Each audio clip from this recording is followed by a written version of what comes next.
All are doing good. Today we are discussing the second part of the trigonometry. In last video we have discussed about what is Pythagoras theorem and what is trigonometric ratios. For I will take just 2 minutes to discuss the previous lecture topic. Here a triangle name A, B and C. Angle A is theta. Then this is perpendicular. This is base and this is hypotenuse H. Then trigonometric ratio. In last lecture we have studied sin theta is equals to perpendicular upon hypotenuse, that is BC upon AC. Cos theta is B upon H, that is AB upon AC, and tan theta is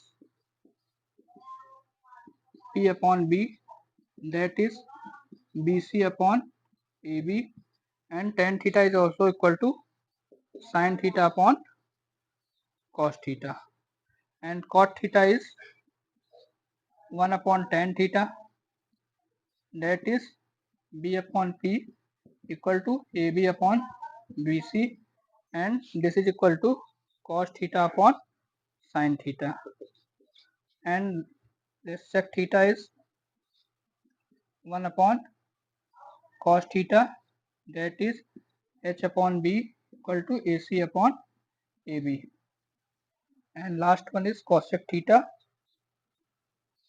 that is 1 upon sin theta is equal to H upon P is equal to AC upon BC. These are the 6 trigonometric ratio we have discussed in last lecture. Now we will discuss next topic after the trigonometric ratio. Now guys, we discuss the after trigonometric ratios. If we take a triangle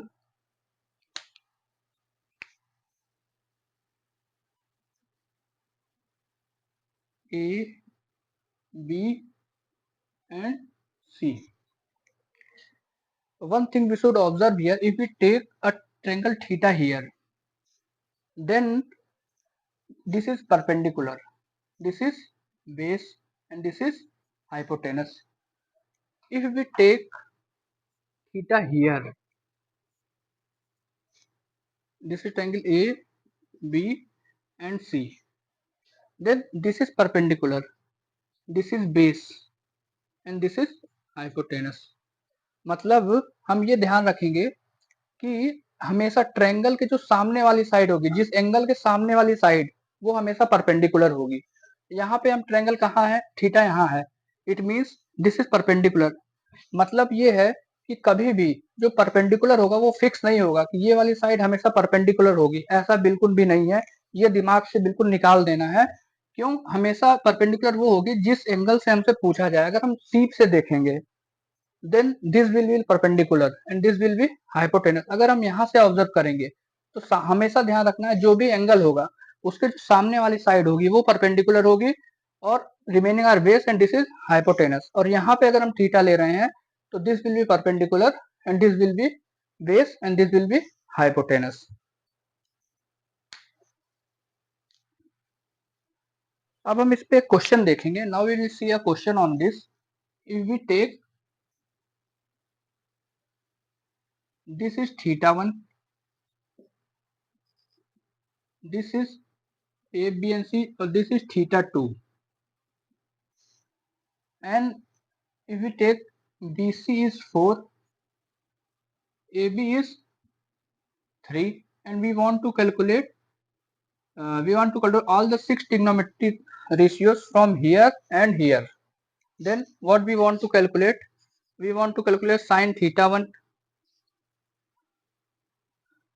क्या होगा? sin theta 2,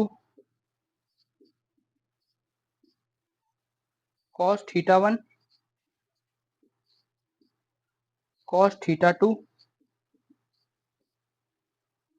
tan theta 1, tan theta 2.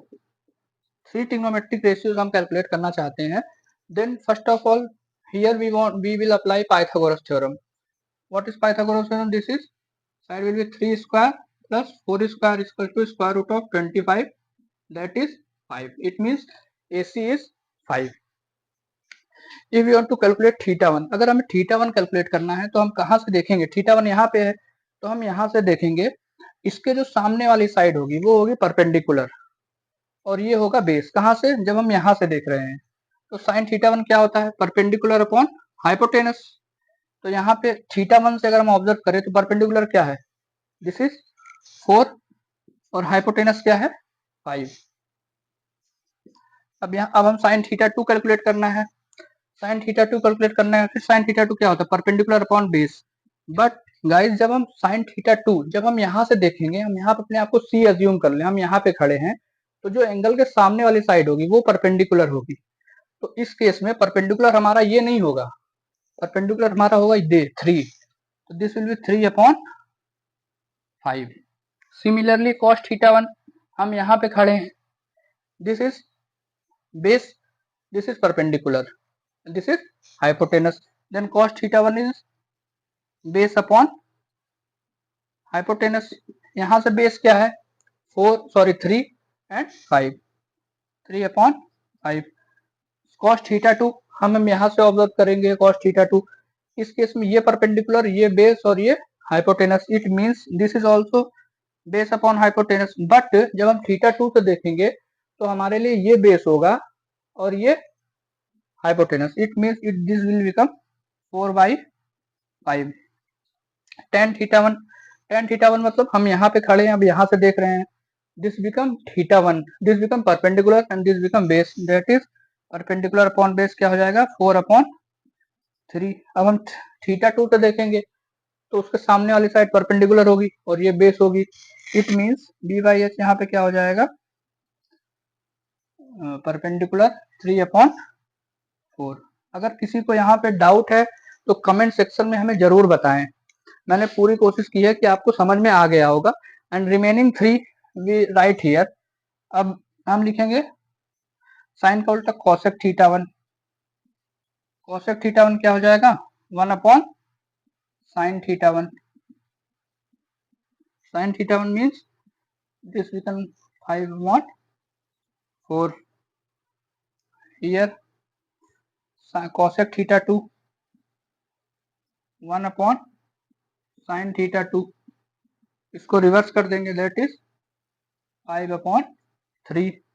Similarly cos theta 1 से क्या मिलेगा हमें? sec theta 1। sec theta 1 क्या हो जाएगा? 1 upon cos theta 1, that is 5 upon 3। Next sec theta 2, sec theta 2 हो जाएगा 1 upon cos theta 2, that is 5 upon, reverse this, and next is cot theta 1। cot theta 1 is equal to 1 upon tan theta 1, that is 3 upon 4। Here we will take cot theta 2। cot theta 2 is 1 upon tan theta 2, that is 4 upon 3। All are 12 trigonometric ratio। If you have any doubt, please comment section में अपने doubts लिखिए। We will answer all the doubts। If you have any doubts in theta 1 and theta 2 and perpendicular and base, because always remember one thing, that perpendicular and base is not fixed for a triangle. It will be changed according to the observation. If we observe from here, then this will become perpendicular and this will become base। If we observe here, this will become perpendicular, this will become base। It means simple सा एक बात ध्यान रखना है, जहां से हम देख रहे हैं उसके उस एंगल के सामने वाली साइड हमेशा परपेंडिकुलर होगी एंड जिससे वो एंगल बन रहा है वो बेस होगा। सिमिलरली यहाँ से इसके सामने वाली साइड परपेंडिकुलर एंड बेस। कहने का मतलब सिर्फ इतना है कि किसी भी ट्रायंगल के लिए कभी भी परपेंडिकुलर और बेस फिक्स नहीं होता। कभी भी ये नहीं है कि यही परपेंडिकुलर होगा यही बेस होगा, ये अलग अलग होते हैं कि हम कहाँ से देख रहे हैं। If you have any doubt guys, please right your query in comment section. We will happy to help you. Thank you guys.